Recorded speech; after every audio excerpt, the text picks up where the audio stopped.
Eh bien salut à toutes et à tous, c'est Sparrow et aujourd'hui on se retrouve pour un nouveau tutoriel encore une fois sur le guide de Source Filmmaker.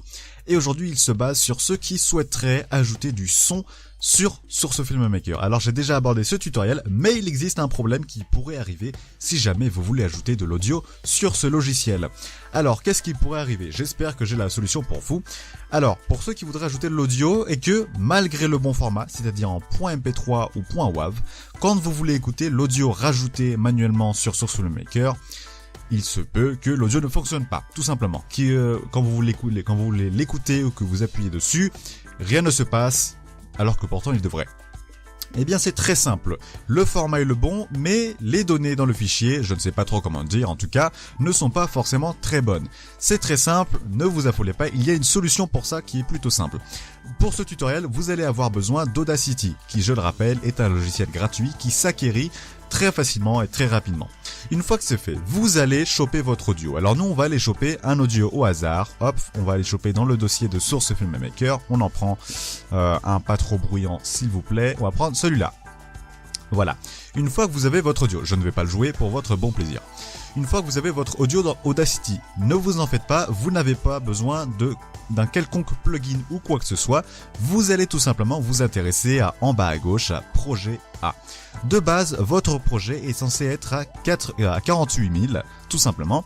Et alors si je ne dis pas de bêtises, attention, je crois bien que Source Filmmaker ne fonctionne pas, enfin ne supporte pas les fichiers audio à 48 000.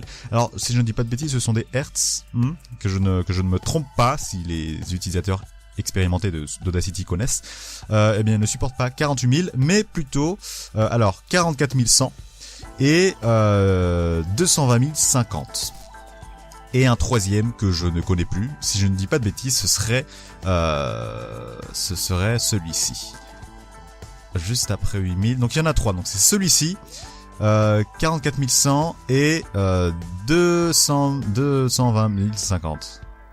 Si je ne dis pas de bêtises. Donc voilà, donc ce sont ces trois-là, mais moi, si vous voulez savoir, j'utilise le 44 100. Donc vous mettez comme ceci, hop, une fois que c'est fait, vous n'avez rien d'autre à modifier, vous allez juste aller dans Fichier, Exporter audio, hop, vous allez ensuite l'enregistrer en fichier MP3. Si par grand malheur, vous n'avez pas cette option, vous pouvez aller voir sur ma chaîne le tutoriel pour enregistrer en MP3. Il s'agit de télécharger quelque chose. Normalement, vous n'avez rien à changer. Vous cliquez sur enregistrer et une fois que c'est fait, vous remettez le fichier audio dans les dossiers de Source Filmmaker et normalement, tout fonctionne. Voilà, c'est tout pour aujourd'hui, c'est tout pour ce tutoriel sur Source Filmmaker. J'espère que je vous aurai aidé. Si c'est le cas, laissez un petit pouce bleu. Si ce n'est pas le cas, un petit pouce rouge. Si vous avez une quelconque question, laissez-le en commentaire, j'y répondrai le plus rapidement possible. Sur ce, vous connaissez la chanson, je vous dis à la prochaine et portez-vous très bien.